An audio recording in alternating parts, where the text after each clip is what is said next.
नमस्कार दोस्तों, आप सभी का स्टडी रूम में हार्दिक स्वागत है। मैं हूं गौतम सपावत और आज के इस वीडियो में हम चर्चा करेंगे आज यानी कि 1 जुलाई 2021 से संबंधित करंट अफेयर्स के सभी महत्वपूर्ण क्वेश्चनों के बारे में। दोस्तों ये है मेरा बायोडाटा। तो चलिए क्वेश्चन शुरू करते हैं। क्वेश्चन नंबर फर्स्ट, K417N उत्परिवर्तन SARS-CoV-2 वायरस के किस वर्गीकरण से संबंधित है? Option A alpha, B beta, C gamma और डी है डेल्टा प्लस। तो दोस्तों सभी क्वेश्चनों को नोट करते हुए भी चला करो ताकि बाद में आपको रिवीजन करने में आसानी रहे। तो इस क्वेश्चन का जो सही आंसर ऑप्शन डी यानी कि डेल्टा प्लस से यह संबंधित है। तो इसके बारे में थोड़ा डिटेल से जान लेते हैं।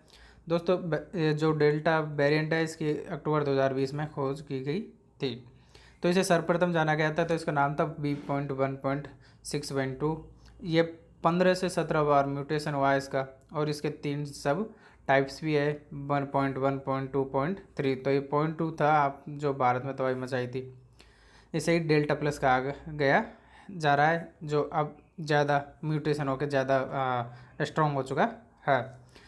तो डेल्टा ने भारत में तबाही मचाई थी B.1.617.1 है। तो दोस्तों ये डेल्टा प्लस का भी एक म्यूटेशन है जिसका नाम अब रखा गया K417N। तो ये किससे संबंधित हुआ? डेल्टा प्लस से।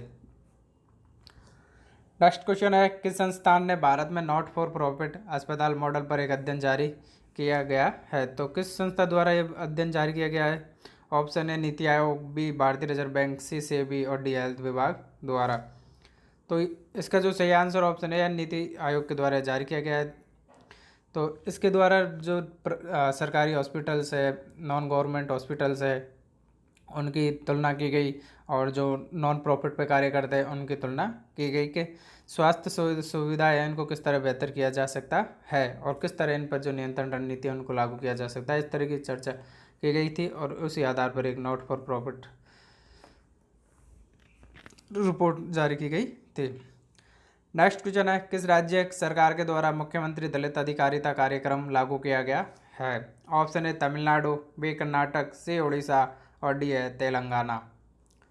तो इसका जो सही आंसर ऑप्शन डी यानी तेलंगाना राज्य सरकार के द्वारा यह कार्यक्रम लागू किया गया है, मुख्यमंत्री दलित अधिकारिता। तो इसके बारे में थोड़ा डिटेल से जान लेते क्या है। तो इस कार्यक्रम के तहत क्या है, जो पात्र दलित लाभार्थी या परिवार होगा उसके 10 लाख रुपए की वित्तीय सहायता सरकार द्वारा प्रदान की जाएगी। तो राज्य के पूरे राज्य में के लागू किया गया है, उसमें से केवल 100 परिवारों को कवर करेगी, जिसके लिए 1200 करोड़ रुपए का बजट किया गया है। तो चयनित जो दलित लाभार्थी है बैंक खाते में डीबीटी यानी डायरेक्ट बेनिफिट ट्रांसफ़र किया जाएगा उसके अकाउंट में। तो दोस्तों तेलंगाना अभी नया राज्य है भारत का, जो 2 जून 2014 को बना है। राजधानी उसकी हैदराबाद है। गवर्नर अभी वर्तमान के गवर्नर तमिलिसाई सुंदरन राजन है और पॉपुलेशन लगभग 3.5 करोड़ के आसपास है और चीफ मिनिस्टर है वो जगन मोहन रेड्डी है, के चंद्रशेखर राव है। नेक्स्ट क्वेश्चन से जानने से पहले एक बार हम भारत के मैप में ये जान लेते हैं कि इसका मैप कहाँ पे है। तो दोस्तों ये है हमारा प्यारा भारत का प्यारा मैप, पर इसमें जो रेड कलर का मैप है ये है तेलंगाना का मैप। तो इसका जो बाउंड्री है एक बार हम देख लेते हैं, ये किस किस के साथ बाउंड्री शेयर करता है। तो इसकी जो बाउंड्री है ये देखोगे, ये तो है महाराष्ट्र, यह है कर्नाटक,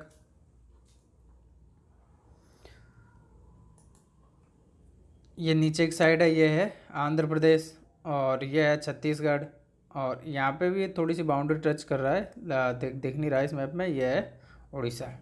तो इस तरह से 4-5 राज्यों के साथ अपनी बाउंड्री को शेयर करता है। और दोस्तों इसका जो मुख्यमंत्री ये के चंद्रशेखर राव है, जगन मोहन रेड्डी ना होकर। नेक्स्ट क्वेश्चन है, भारतीय रिजर्व बैंक के द्वारा किस श्रेणी के बैंकों के लिए आउटसोर्सिंग के लिए दिशा निर्देश जारी किए गए हैं? ऑप्शन ए वाणिज्यिक बैंक, बी पेमेंट बैंक, सी सहकारी बैंक और डी है एनबीएफसी। तो इसका जो सही आंसर ऑप्शन है यानी इसका जो सही आंसर ऑप्शन सी है यानी कि सहकारी बैंकों के लिए दिशा निर्देश हाल ही में भारतीय रिजर्व बैंक के द्वारा जारी किए गए हैं। तो ये दिशा निर्देश जारी क्यों किए गए कि जो आउटसोर्सिंग से कई बार इस वित्तीय सेवाएं लेते हैं तो उससे क्या फाइनेंशियल फ्रॉड या फाइनेंशियल समस्याएं आती है। तो ट्रांजैक्शन नहीं होना और पैसे का इधर से उधर नहीं होना, तो इस तरह के जो जोखिम होते हैं तो जोखिमों से बचने के लिए ये दिशा निर्देश जारी किए गए। अब इसकी जो जिम्मेदारी है तो सहकारी बैंक के जो सीए और वरिष्ठ प्रबंधक होंगे उन पर डाल दी गई है कि इन गतिविधियों के जोखिम आप करो, जोखिम का बाहर जो आप होगा, और ये जोखिम किस प्रकार के इसका मूल्यांकन के लिए भी आप करोगे, और मूल्यांकन नहीं करोगे यदि कोई दिक्कत होती है तो उसके जिम्मेदार आप होंगे। नेक्स्ट क्वेश्चन है, हाल ही में किस संस्था के द्वारा नस्लीय न्याय और असमानता पर एक वैश्विक रिपोर्ट प्रकाशित की गई है? ऑप्शन है यूएनएचआरसी, बी वर्ल्ड बैंक, सी आईएमएफ और डी है अंकटाड। तो इसका जो सही आंसर ऑप्शन है यानी कि यूएनएचआरसी द्वारा यह रिपोर्ट जारी की गई। यूएनएचआरसी मतलब होता है United nation human rights commission. तो इसकी रिपोर्ट में बताया गया है कि अभी भी जो अफ्रीकी मूल के लोग हैं उनके खिलाफ नस्लवाद से संबंधित जो हिंसा है दुनिया के कई हिस्सों में व्यवस्थित है यानी देखी जाती है। अर्थात अभी भी नस्लवाद इस विश्व में बना हुआ है, ये अभी समाप्त नहीं हुआ है। उसमें सर्वाधिक जो नस्लवाद के जो भेदभाव के शिकार होते हैं वो अफ्रीकी मूल के लोग होते हैं। नेक्स्ट क्वेश्चन है, राष्ट्रीय चिकित्सक दिवस कब मनाया जाता है? तो चिकित्सक दिवस कब मनाया जाता है? ऑप्शन है 30 जून, बी 1 जुलाई, सी है 2 जुलाई और डी 29 जून। तो इसका जो सही आंसर ऑप्शन बी यानी 1 जुलाई को राष्ट्रीय चिकित्सक दिवस मनाया जाता है। क्यों मनाया जाता है? तो दोस्तों हमारे जो समाज में डॉक्टरों का योगदान है, उनका जो समर्पण है, उनकी जो अपने कार्य के प्रति प्रतिबद्धता है, उसके लिए धन्यवाद करने के लिए, डॉक्टरों की मेहनत को स्वीकार करने के लिए यह दिवस मनाया जाता है ताकि डॉक्टरों को एक सम्मान दिया जा सके। और इस दिन का जो पालन है महान चिकित्सक पश्चिम बंगाल के मुख्यमंत्री रहे थे डॉक्टर बिधान चंद्र राय के सम्मानित करने के लिए मनाया गया था। तो उनकी जयंती और पुण्यतिथि भी इसी दिन होती है, डॉक्टर बिधान चंद्र राय जी की। और ये डॉक्टर बिधान चंद्र राय जी को 1961 में भारत के सर्वोच्च नागरिक सम्मान भारत रत्न से सम्मानित भी किया गया है। तो भारत रत्न भी इनको दिया गया है। पश्चिम बंगाल के रहने, बिहार में इनका जन्म हुआ था, पश्चिम बंगाल में इनकी डेथ हुई थी और पश्चिम बंगाल के मुख्यमंत्री बने थे। नेक्स्ट क्वेश्चन है, हाल ही में जारी की गई वैश्विक साइबर सुरक्षा रैंकिंग में भारत का कौन सा स्थान है? ऑप्शन है 30, बी 10, सी 25, डी है 15वां। तो इस रैंकिंग में भारत का स्थान है ऑप्शन बी यानी कि 10वां रैंक भारत का रहा है। तो इसके बारे में थोड़ा सा जान लेते हैं। साइबर सुरक्षा सूचकांक में जो भारत के द्वारा क्या क्या कार्य किए गए और कौन टॉप पर रहा है। तो दोस्तों अमेरिका तो पहले स्थान पर रहा है, यूनाइटेड किंगडम दूसरे स्थान पर है। यदि भारत के पड़ोसी देशों की बात की गई जाए तो चाइना 33वें नंबर पर है और पाकिस्तान 79वें नंबर पर है। तो भारत चीन पाकिस्तान से तो आगे है। तो ये जो रिपोर्ट किसके द्वारा जारी की जाती है? तो ये दोस्तों इंटरनेशनल कम्युनिकेशन ऑर्गेनाइजेशन द्वारा, यूनियन द्वारा जारी की जाती है, यानी अंतर्राष्ट्रीय दूरभाषा दूरसंचार संघ के द्वारा क्यों की जाती है? जो विश्व स्तर पर साइबर सुरक्षा के लिए यह दर्शाया जाता है कि कौन सा राष्ट्र कितना उस साइबर सुरक्षा के मुद्दे को महत्व देता है।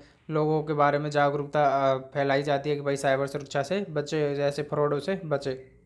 तो इसका आकलन करने के लिए कुछ मापदंड से निर्धारित कर रखे हैं, उन पर कार्य किया जाता है। जैसे कि उस देश में कानूनी उपाय क्या है साइबर फ्रॉड से बचने के लिए, वहाँ पर टेक्निकल उपाय क्या है, इंफ्रास्ट्रक्चर उपाय क्या है, और वहाँ की पोटेंशियल क्या है, वहाँ के जो एम्प्लॉय है उनकी क्षमता क्या है, और वो और बाकी देशों के साथ कोऑर्डिनेशन किस तरह का करते हैं, यानी किस तरह से सहयोग करते हैं बाकी देशों के साथ इसको रोकने के लिए। नेक्स्ट क्वेश्चन है, हाल ही में भारत के द्वारा किस वैक्सीन को भारत सरकार ने के द्वारा वैक्सीन के लाइसेंस को मंजूरी दी गई है? तो भारत सरकार द्वारा एक और वैक्सीन के लाइसेंस को मंजूरी दी गई है। ऑप्शन है Pfizer, B Moderna, C Johnson and Johnson और डी है नन ऑफ द अबव, यानी कोई भी नहीं। तो इसका जो सही आंसर ऑप्शन बी यानी कि मॉडर्ना वैक्सीन को मंजूरी दे दी गई है। आपातकाल में इसका उपयोग किया जा सकता है। तो ये मंजूरी DGCI द्वारा दी जाती है। DGCI भारत में औषधि मानक नियंत्रण संगठन के विभाग का प्रमुख है। यही भारत में जो दवाई निर्मित होती है उनका इंपोर्ट, एक्सपोर्ट, वितरण, लाइसेंस सभी की जो जिम्मेदारी होती है DGCI की होती है। और यह किस मंत्रालय के तहत कार्य करता है? तो यह स्वास्थ्य और परिवार कल्याण मंत्रालय के तहत कार्य करता है। तो भारत में अब मॉडर्ना की वैक्सीन आने से पहले भी कोवैक्सीन, कोविशील्ड और स्पुतनिक 3 वैक्सीन थी। अब यह चौथी वैक्सीन होगी जो भारतीय नागरिकों को प्राप्त होगी। हालांकि इसका सीमित उपयोग होगा और आपातकालीन में ही इसका उपयोग किया जाएगा। नेक्स्ट क्वेश्चन है, विश्व स्वास्थ्य संगठन के द्वारा हाल ही में किस देश को मलेरिया मुक्त घोषित किया गया है? Option A Philippines, B Vietnam, C चीन, डी थाईलैंड। तो इसका जो सही आंसर ऑप्शन सी यानी चीन को मलेरिया से मुक्त घोषित कर दिया गया है।